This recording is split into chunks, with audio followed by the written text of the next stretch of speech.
公司新来的实习生竟不知道我是老板，每次下班都要搭我的车。我看在顺路的份上一直没有说什么，可一个周末的凌晨，他却突然给我打来电话。我现在在乐巢 KTV， 你赶紧过来接我回家。我有些生气，现在是半夜2点，我又不是你司机。他冷哼一声，趾高气扬道：我表哥可是公司人事部总监，让你接送我是你的福气，你要不照办，我就让我表哥开除你。哦，原来他还不知道我是老板啊。见我没说话，柳如烟得意地哼了一声。怕了吧？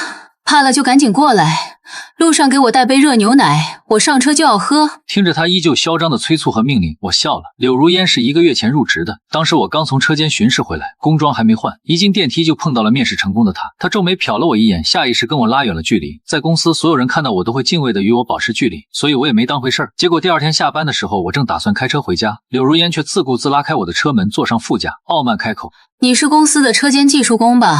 我昨天看到你开车经过锦绣小区了，我就住那儿，你顺路送我一程。我当场就愣住了，我手底下管理着10几家公司，几万名员工，这还是第一次有人敢这么趾高气扬的命令我。我刚要开口，他却已经系好了安全带，冷冷催促道：赶紧出发吧，我赶时间。说完他拿出手机玩了起来，不再看我。我看他是公司的新人，也就没计较，反正顺路就送了他一程。到达锦绣小区后，他连一句谢谢都没有，就把车门用力一关，头也不回的走了。考虑到他刚毕业，可能不懂职场上的人情世故，我也没多想。本以为这件事到此就结束了，没想到柳如烟却没完没了了。往后的每一天，他都准时在下班后不请自来坐进我车里，我还没来得及拒绝，他却开始挑三拣四，提各种要求。以后你早上去公司的时候，记得在我小区停一下，顺路接我。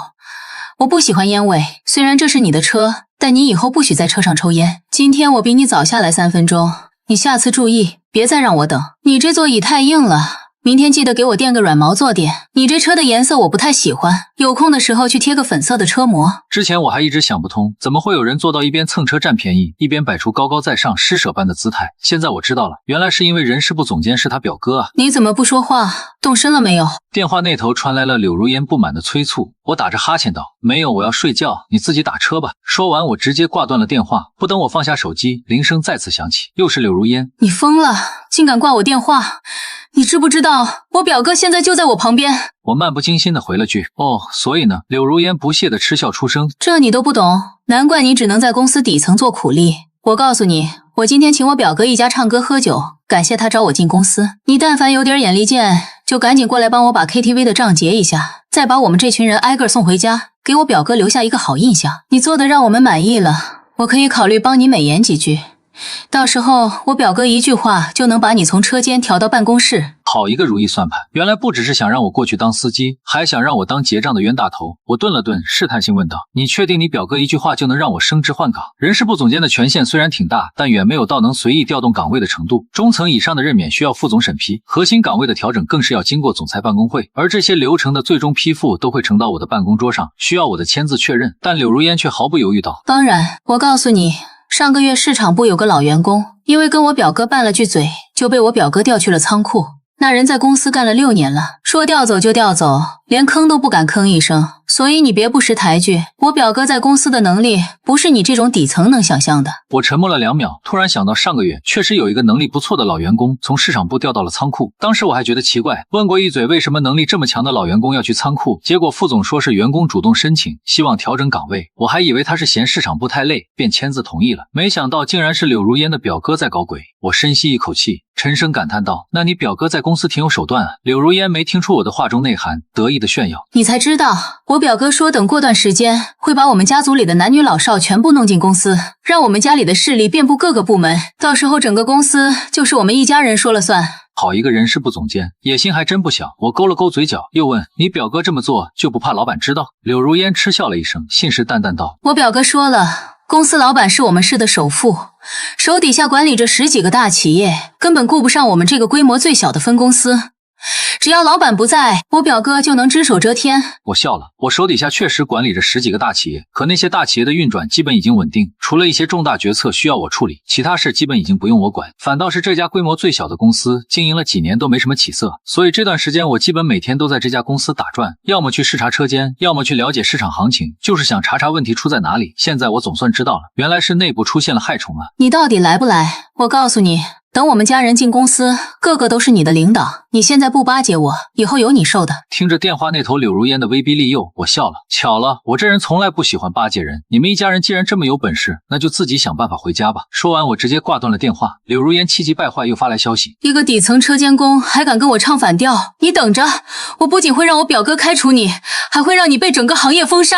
看着这满含威胁的消息，我彻底无语了。我掌管10几家公司，身家上百亿，居然被一个实习生威胁封杀，这要是传出去，够那些商界朋友笑我一整年。但真正让我在意的不是柳如烟的嚣张，而是他表哥。区一个人事部总监不可能有这么大的能耐，看来公司的害虫已经渗透到高层了。想到这，我给公司副总廖海发了条消息，通知下去，明天上午9点我要召开全体员工大会，所有人必须到场，不得请假。消息刚发出去，廖海秒回：收到，沈总。第二天一早，我照常开车到公司，刚下车就看到柳如烟双手抱胸站在公司门口，她旁边还站着一个30出头的男人，西装革履，满身傲气。我看了眼他的胸牌，正是人事部总监张自强。看到我，柳如烟立马上前挡住我，对张自强道：表哥，就是他。张自强上下打量了我一眼：你就是那个对我表妹出言不逊的车间工，当初是谁招你入职的？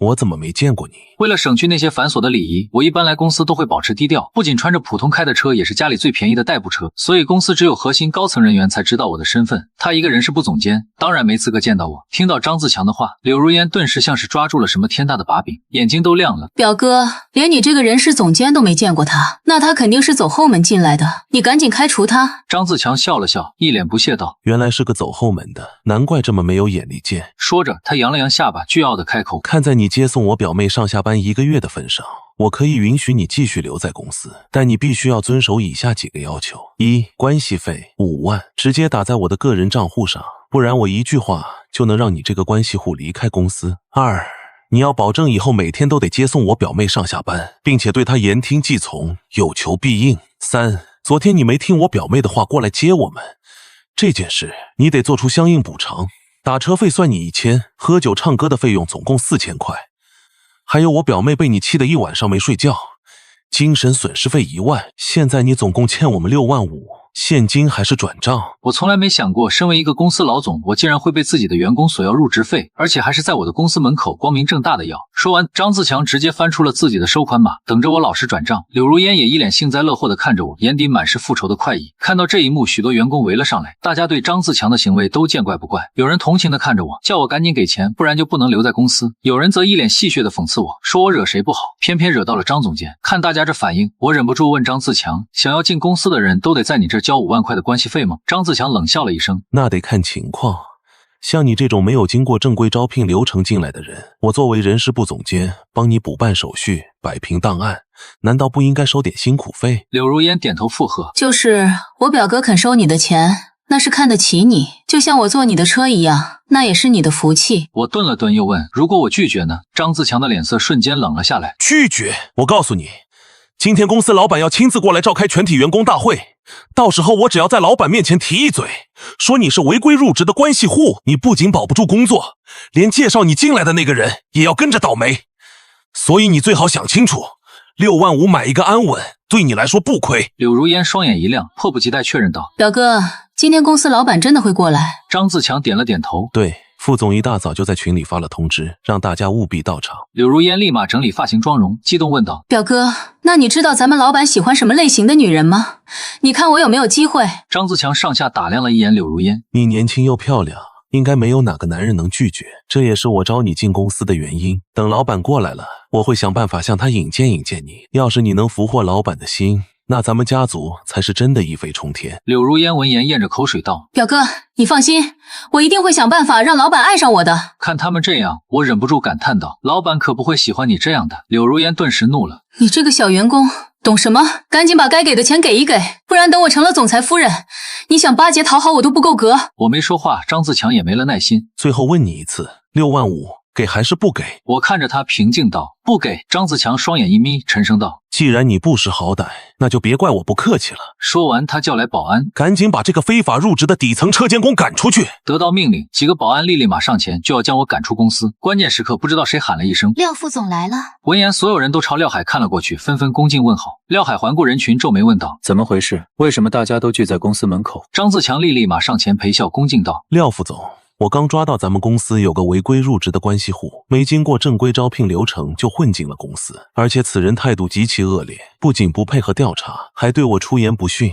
我知道今天老板要来开大会，所以特意想赶在老板过来之前把他赶出去，不然让他冲撞了老板就完了。柳如烟也在旁边附和。对，他不仅走后门进来，还肆意揣度老板的兴趣爱好，对老板出言不逊，这种没用的人就得赶紧轰出去。廖海脸色一沉，竟然还敢对老板出言不逊，赶紧带我看看是谁这么大胆。张自强立马指向我，就是这个小员工。廖海顺着张自强的手越过人群看向了我，看到我脸的瞬间，他双眼猛地瞪大，声音颤抖道：老板。廖海的这一声老板瞬间让全场都静了下来，所有人都瞪大双眼，不敢置信地看着我。张自强和柳如烟也愣住了，全场死寂了2秒过后，张自强突然大笑出声：廖副总，您开什么玩笑？他一边笑一边指着我说：就他，老板，这怎么可能？廖副总，您是不是昨晚没睡好，眼花了？柳如烟也回过神来，一脸鄙夷地瞥了我一眼。就是啊，廖副总，他一个天天往车间跑的底层技术工，怎么可能是老板？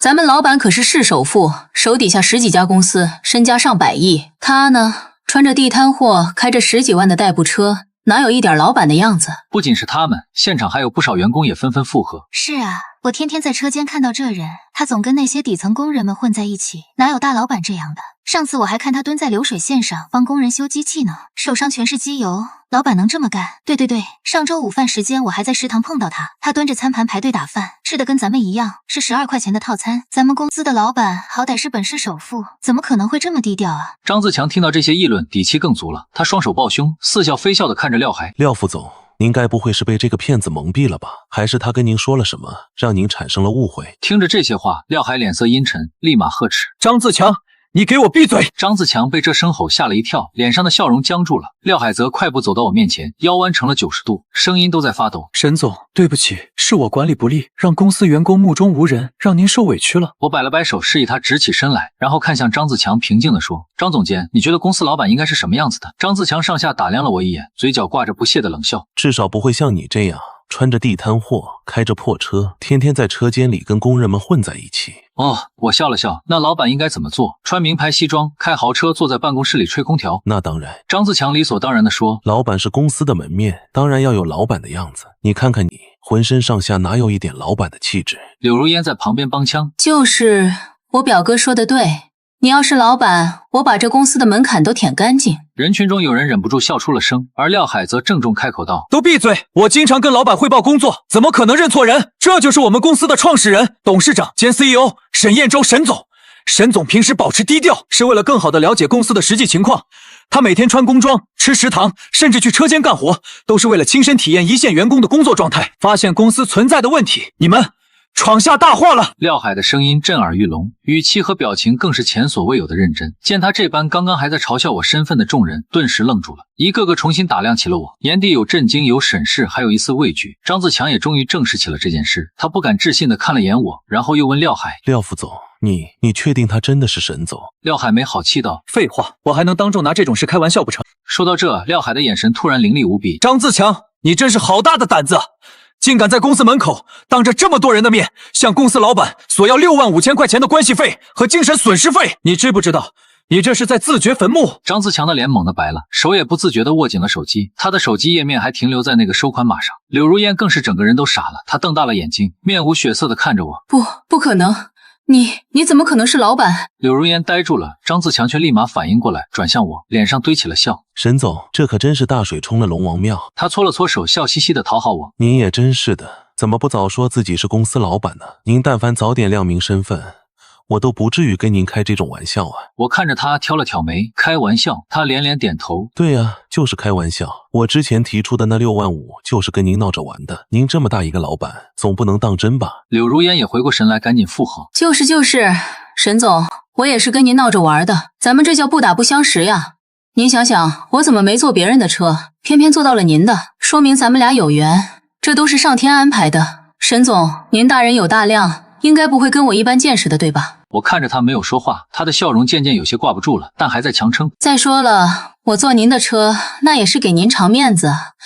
您想想，一个漂亮小姑娘天天坐您的车，说出去多有面子。柳如烟，我喊了他一声，他立马挤出一个讨好的笑容，一脸期待地看着我：沈总，怎么了？我看着他轻声开口：“你刚才不是说，如果我是公司老板，就把公司的门槛舔干净吗？”柳如烟愣住了，脸上讨好的笑容也彻底破碎。沈总，我那是开玩笑的，你怎么能当真呢？我看着他没有说话。就在这时，廖海上前看着我提醒道：“沈总，开会时间到了。”我看了廖海一眼，随后收回目光，对全场道：“全体员工去会议室集合。”几分钟后，会议室里全公司员工聚集，所有人屏息凝神，一脸胆颤地看着我。尤其是之前帮着张自强和柳如烟一起嘲讽我，对我的遭遇幸灾乐祸的那些员工，更是浑身发抖，紧张到不敢抬头与我对视。我站在台上，扫视全场，沉声开口：“今天开这个会主要有几件事要解决。”我的声音通过台上的麦克风传遍整个会议室，让所有人都不自觉地坐直了身体。第一件事，我看向廖海问道：“廖副总，上个月市场部有个老员工调去了仓库，这件事你了解多少？”廖海愣了一下，随即开口道：“是市场部的李振业，他在市场部干了6年，业绩一直不错。当时是张总监提交的岗位调整申请，说是老李本人主动要求调岗的。”我目光紧紧盯着他问道：“你核实过吗？”廖海的表情变得有些微妙。我问过张总监，他说已经跟老李确认过了。我转头看向台下的张自强：“张总监，你确定是老李主动要求调岗的吗？”张自强脸上闪过一抹心虚，但很快镇定下来，认真道：“沈总，确实是老李主动申请的，我这里有他签字的申请表。”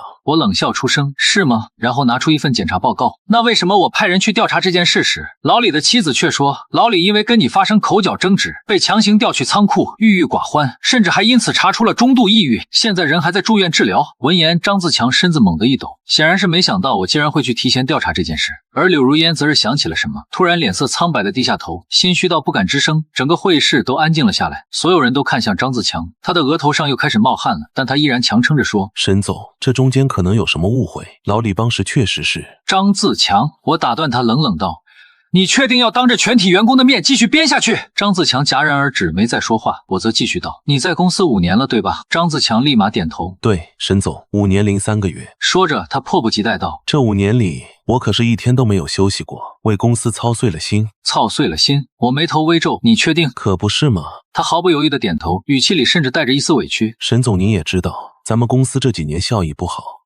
我作为人事部总监，又是招人又是裁人，里里外外都要操心，有些事可能做得不够妥当，但那也是为了公司的利益考虑啊。”好一个为了公司考虑！我冷冷道：“那你朝公司员工收取关系费，也是为了公司利益考虑？”张自强脸色一僵，但很快恢复了：“沈总，我收的那点钱都是用来给公司打点关系的。您也知道，现在招人难，有点本事的人都被别的公司抢走了，我不花钱打点，哪能为公司招到顶尖人才？”他顿了顿，语气变得更加理直气壮：“沈总，您不能只看我收了多少钱，得看我给公司创造了多少价值啊！”我冷笑出声：“那你倒是说说，你给公司创造了多少价值？”张自强来了精神，掰着手指头算：“这5年，我经手招聘的员工少说也有300人，这些人每年的工资总额大概是2000万，但他们给公司创造的营收至少是1个亿。沈总，您算算，这投资回报率不低吧？”我平静地问：“那老李呢？他在市场部干了6年，每年至少给公司带来1000万的业绩。你把他调去仓库，他能给公司创造多少价值？”张自强的脸色变了变，但很快找补：“沈总，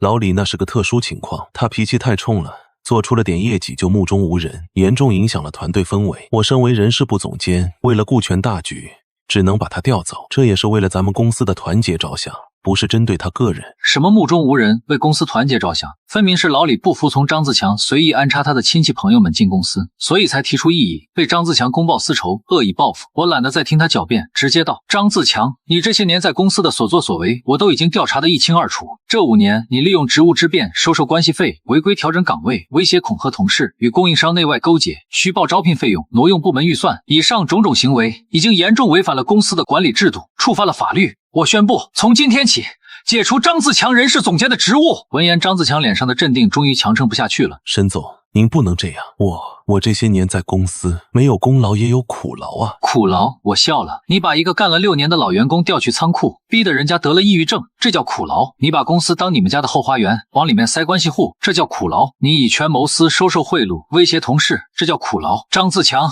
别以为我不知道，这些年你至少从公司捞走了几百万，这笔账你自己去跟警察算。说完，我看向廖海：“报警！”廖海立刻掏出手机报警。张自强彻底慌了，整个人瞬间瘫软倒地。我没再看他，而是转向柳如烟：“柳如烟，你有什么想说的？”柳如烟站起来，带着讨好的笑开口道：“沈总，我知道我之前做的不对，我不应该那样跟你说话，不应该让你当我的司机，但我真的不是故意的呀。我要是知道你是老板，打死我也不敢那样做呀。我平静道，我当然知道，毕竟你还想当总裁夫人呢。柳如烟脸色一僵，随后又眨巴着眼睛撒娇道，沈总，你换个角度想，这1个月里，我们每天一起上下班，何尝不是一种缘分呢？不瞒你说，其实经过这1个月的相处，我已经深深的被你吸引了。我之所以一直坐你的车，就是发自内心觉得你特别有魅力，所以想跟你多接触接触。不如你再给我一次机会，重新认识一下我。我被他的厚颜无耻给震惊到了。你觉得可能吗？柳如烟，你通过关系入职，上班1个月，表现恶劣，仗着有靠山，欺压同事，威胁领导，公私不分，态度傲慢。公司不需要你这样的人，从现在开始，你被开除了。见我丝毫颜面都不给，柳如烟的脸色难看到极点。她张了张嘴，似乎还想说什么，但看到我冰冷的眼神，最终还是闭上了嘴。张自强则被廖海叫来的警察带走了。会议室里一片死寂，所有人都低着头，大气都不敢出。我扫视全场，语气平静，但不容置疑。公司不是某些人的后花园，更不是可以肆意妄为的法外之地。从今天起，公司会成立一个内部审查小组，对所有部门的招聘、晋升、调岗流程进行全面审查。有问题的人自己主动交代，公司可以从轻处理，被我查出来的一律移交司法机关。说完这些，我转身离开了会议室。下班后，我照常开车回家，却在停车场再次碰到了柳如烟。她站在我的车前，眼眶通红，像是受尽了委屈。我皱了皱眉，你怎么还没走？她抬起头，故作可怜地看着我。沈总，我想跟您谈谈。没什么好谈的。我打开车门，正打算开车走人，他却一个箭步冲上前，拉开副驾驶的门，像之前那样自顾自地坐了进来。沈总，你不能就这样开除我。我之前之所以那样对你，只是因为我不知道你是老板而已。如果换成一个真正的车监工这样被我对待，你还会开除我吗？我沉声坚定道，我会。柳如烟根本不信，毫不犹豫道，不可能，如果我命令的是一个普通的车监工，你根本不会管这件事。你开除我，不是因为我做错了什么，而是因为我冒犯了你，因为你的自尊心受到了伤害。真是无可救药。柳如烟，看来你还是没意识到自己的错误。我要是介意你冒犯了我，就不会让你连续蹭我的车整整1个月，更不会忍你到现在。我开除你，是因为你仗势欺人，压榨同事，把所有心思都花在了拉帮结派和攀附权贵上。听到我这么说，柳如烟沉默了。几秒后，她突然看着我，声音轻柔了几分。那沈总，你讨厌我吗？我皱紧眉头，没有说话。见状，她又继续道，还是说你开除我是因为你怕自己喜欢上我？我忍不住笑了一下。你觉得自己很有魅力？他没有听出我话里的讽刺，反而把这当成了一种鼓励，立马把头发撩到耳后，露出白皙的脖颈和精致的锁骨。沈总，我知道我之前做的不对，但我可以补偿你，任何方式都可以。说着，他突然想要抱我。你一个人管理这么多公司，一定很累吧？身为一个男人，难道你不想要一个像我这样年轻漂亮的女人当老婆吗？我把他的手从我手臂上拿开。柳如烟，如果你想通过勾引我来一飞冲天的话，那我劝你死了这条心。柳如烟脸色一僵，眼中闪过一丝不甘，下一秒猛地扑向我亲过来。我被他的举动吓了一跳，在他即将靠近我时，猛地将他推开，厉声道，柳如烟，你给我下车！柳如烟被我狠狠推开，后背撞在车门上，发出一声闷响，随后抬起头看我，眼神里满是怨毒和不甘。僵持了2秒后，他终于推开车门，踉跄着站到车外，但他没有立刻离开，而是冷冷道，沈总，你以为开除我和我表哥就没事了？你以为你的公司真的是铁板一块？你以为这5年只有我表哥一个人在公司里搞钱？我告诉你，他上面有人，敢这样对我们，你会后悔的。他说完这句话转身就走。我当然知道张自强上面有人，而我之所以没动那人的原因，就是在等他们的报复。果然他们没让我失望，报复很快就来了。半个月后的一天晚上，我正在书房处理文件，手机突然响了起来，是我的助理周明峰打来的。沈总，出事了。周明峰的声音有些急。张自强和柳如烟在网上发了大量不实言论，现在舆论已经发酵了，网上铺天盖地都是对您的谩骂。我皱了皱眉，打开电脑，社交媒体上一条视频正在疯狂传播。视频里，张自强穿着一身病号服，躺在医院的病床上，脸色苍白，眼含热泪。他对着镜头，声音哽咽：大家好，我叫张自强，是盛天集团的老员工。我在盛天集团勤勤恳恳工作了5年，没有休息过1天。这5年里，我为公司熬夜熬到住院，招人招到差点给人下跪。我拼了命的为公司着想，就是希望公司能更上一层楼。可我的老板是怎么对我的？他不仅把我开除，还颠倒黑白往我身上泼脏水，害得我平白无故赔偿了几百万。我受不了打击，心脏病发作，在医院抢救了3天，才侥幸捡回了一条命。而这一切只不过是因为我的实习生表妹初入职场，不懂那些弯弯绕绕，也不知道老板的身份，才顺路坐了一下老板的车，就被老板当众羞辱，说他是靠关系入职的，还当场把他开除。现在我沦落到人财两空，身体病危的状态，我表妹的生活也苦不堪言。她不仅找不到工作，还被老板的那些拥护者追着骂，说他不要脸，靠关系上位，每天以泪洗面。我和我表妹只是普普通通的打工人，我们没有背景，没有后台，斗不过大老板。但我相信这个世界上还有公道，还有正义。我希望大家能帮我们讨回一个公道。视频的最后，他艰难地从病床上坐起来，对着镜头深深鞠了一躬。紧接着画面一转，柳如烟也双眼红肿地出现在了镜头里。她明显打扮过，穿着一身白裙，扎着马尾，画了一个委屈的妆容，看上去可怜又清纯。说实话，我到现在都不知道我错在了哪里。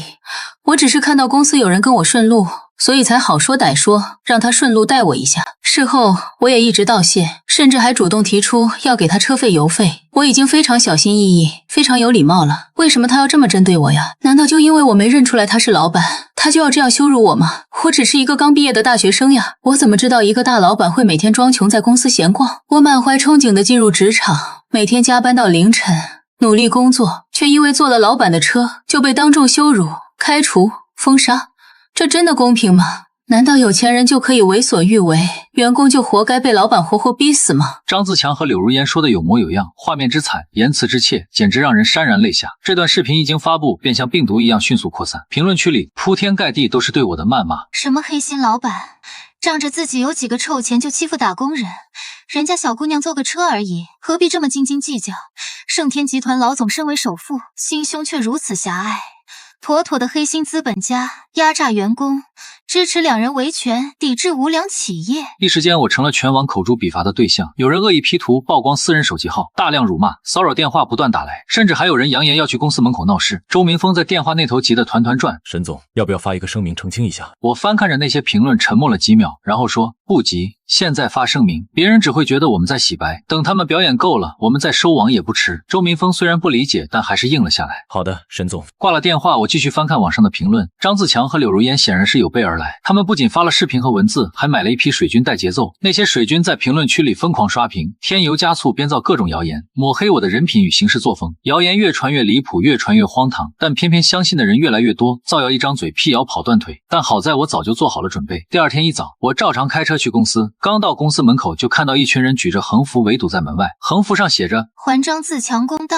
给柳如烟清白，严惩无良老板。看到我的车驶过来，那群人顿时激动起来，冲上来拍打我的车窗，言语激烈。我停下车，隔着车窗平静看着这群被煽动的路人，他们自以为在伸张正义，实则沦为了坏人报复的工具。我没有下车，拿出手机给周明峰发了条消息：可以开始了。周明峰秒回：收到，沈总。10分钟后，公司官网正式发布长文，关于张自强、柳如烟事件的调查说明，内容完整清晰，证据齐全。第一部分，张自强5年违纪事实，附上多年收受关系费转账记录、违规调岗文件、勾结供应商聊天记录、虚报费用及挪用预算的财务凭证，清晰列明每一笔受贿账目，合计320亿万元。第二部分，欺压员工完整真相，附上受害老员工李真业的手写证词、就医诊断证明，以及张自强威胁逼迫员工的录音，完整还原恶意报复、强行调岗导致员工抑郁住院的全部经过。第三部分，柳如烟入职真实表现，调取全程监控与考勤记录，证实其长期迟到早退、摸鱼摆烂，车内行车记录一录音完整，保留他长期蹭车、嚣张刁难、肆意命令的全部对话，戳穿他乖巧懂事的谎言。第四部分，揭穿卖惨造假行为，放出完整监控，证明张自强无人身伤害，刻意装病卖惨，柳如烟哭诉被网暴，生活艰难皆是假象，日常逛街消费，生活安稳。官方实锤公告一经发布，全网舆论瞬间彻底反转。网友看清全部证据后，纷纷怒斥两人无耻贪婪、颠倒黑白、卖惨博同情。张自强和柳如烟瞬间口碑崩塌，沦为全网唾弃的对象。两人慌不择路，连夜删除视频、注销账号，但截图证据早已被大量网友保存扩散。警方结合公司提交的全部证据，正式立案侦查。当天就将张自强、柳如烟抓捕归案，风波彻底落幕。我随即彻查幕后保护伞。当天下午，我约谈副总廖海，戳穿他长期包庇张自强、收受分成合伙贪腐的事实。大量银行流水、转账记录证据确凿，无从抵赖。廖海跪地求饶，妄图凭借多年苦劳博取原谅。我秉公处理，直接移交司法。最终判决结果，张自强多项职务犯罪成立，被判有期徒刑6年，并处罚金；廖海包庇受贿，判处有期徒刑3年，缓刑4年，全额追缴非法所得。柳如烟恶意诽谤、造谣网暴，依法判刑3年。对于无辜受害的老员工李振业，我全额承担治疗费用，亲自邀请他复职，恢复原岗位，升职加薪，弥补他遭受的伤害。经历此事后，我下达全员严查通知，全面铺开集团内部审查，覆盖所有分公司、所有部门，严查贪腐、裙带关系、以权谋私，无论职位高低，一律从严查处，肃清内部蛀虫，整顿职场风气。这场整改才刚刚开始完结。